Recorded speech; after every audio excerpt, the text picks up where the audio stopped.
Hello. In this video, I want to quickly talk about a bit of a accessibility issue that is common to create when making dynamic JavaScript applications, even if you're using vanilla JavaScript, but especially if you're using a framework like React. You might have this problem where you have interactive elements on your pages that change the page.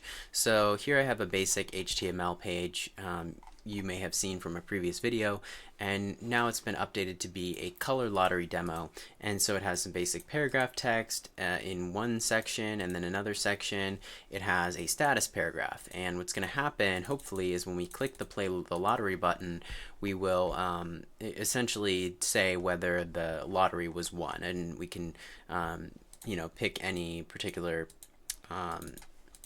odds for that to happen. So we'll select the play button, which is has an ID of play. So we can query selector for the play ID, or we could get element by ID, and then we can add an event listener so that when you click it, we can change that hex color, sure, and then we can also set we'll get the status paragraph is going to be the pound status ID, and we will just set the status paragraph to you played the lottery, or let's change it to something like const win is math.random is, let's just have 50-50 odds of whether you win or not, and then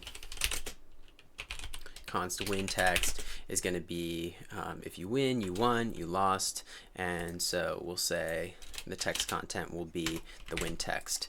So hopefully when we click that play the lottery button, you won, you lost, and the color changes at the same time, you won, you lost, and we can make the odds a little bit more stringent so that the this has to be above like 0.99 in order to win, so you're mostly going to lose, but every once in a while you may win. So that's how that would work. Just make it 0.5, so sometimes you win, sometimes you lose. Now the problem is this is going to work fine for a user who can notice that changed, but it might be hard for even you to notice that changed, especially with the simultaneous change of the color. It's kind of visually stressful to have all this white text, and then especially with a light background it looks kind of harsh. So what's the problem here? Well, I'm going to open up the Windows screen reader called Narrator, and I'll show you how to do that by showing the keyboard. I'm going to use this shortcut of Control Windows and then Enter. Scan. Narrator window heading level 1. Color lottery demo Google Chrome window. Color lottery demo Google Chrome dev region. Color lottery demo. Color. So you'll see that the narrator is reading things out for us. And we can navigate through the site by using different shortcuts like heading numbers. We can click the numbers on the keyboard. Scan. Color lottery demo Google Chrome window. Color lottery demo Google Chrome dev region. No next heading level 1. Basic section heading level 2.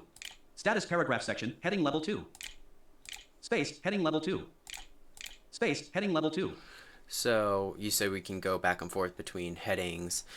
We can go to color lottery demo site heading level 1. Previous heading 1.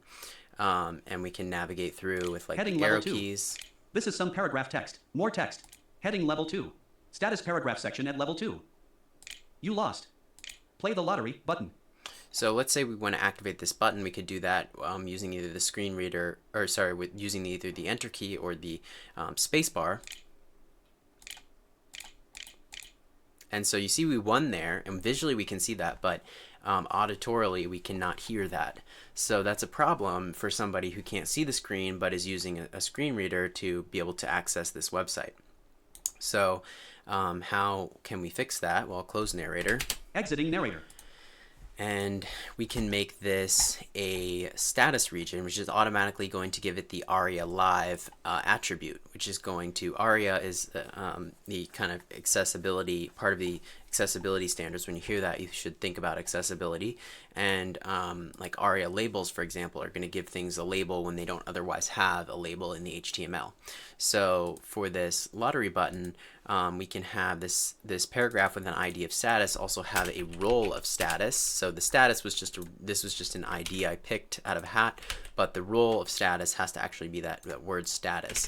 And so now this is going to be a status, meaning that when it changes, the screen reader is going to want to politely, meaning not if we're currently reading something out, it's going to wait till that's done reading, but once it's done, it's going to tell us hopefully about any changes that happened from playing the lottery. Scan. Main landmark. Color. Bookmark. Color lottery demo. Play the lottery button. You lost. You won. You lost. You won. You lost. So you'll notice that because it's a status, it's not actually giving us an update unless something in that status area changes. But when we do hit the lottery and we win compared to when we lost, or vice versa, we get the information about what changed on the page. You lost.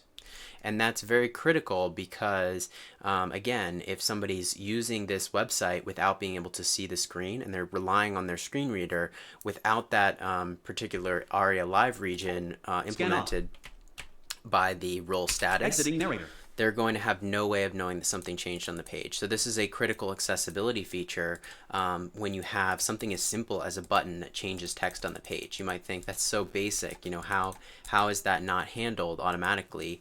Why do I have to deal with accessibility in such a simple case? Well, it's because you know, the web was built for accessibility that had a lot more to do with changing URLs. So if you think about a site like Wikipedia, and you look at any kind of Wikipedia, anything like Abe Lincoln, and you click around on Wikipedia, notice that every time you click on one of these links through Wikipedia, if you've ever played the Wikipedia game where you click through links to try to get from one topic to another of your choice, then you see that the URL actually changes on Wikipedia, and that's because you're going to a different hypertext page, you're going to a different document. And so when that happens, screen reader can recognize that the page has changed. It can help you identify what are links, and it can help you identify that you're on a new page that you then know that you need to read through. But with this new kind of resurgence or surging of using kind of dynamic applications to change the content of a page without navigating it all, like this, the URL is not changing, but things on the page are changing. So you need to be able to adapt to that as a developer, and you need to be able to make your site accessible for users who aren't necessarily seeing the screen visually, but can have those changes announced. So it's a big challenge. It's not necessarily going to be easy to catch every one of these accessibility issues that you create, but it's a good idea to check your site out with the screen reader and use the basic features. And you'll quickly find that even though you may not be experienced with the screen reader, you may quickly find that there are big accessibility issues for somebody who's relying on that screen reader to use your site. So when you do have time, it's good to address those. And I also want to emphasize that sometimes it can be better to create a site with fewer overall features that is accessible and is really polished and functioning nicely, because you can easily experience what's called feature creep, where you start to add a lot of features. Like maybe you add different buttons that do different things, but then you don't actually handle the accessibility, or you leave some sort of sloppy kind of features in your site.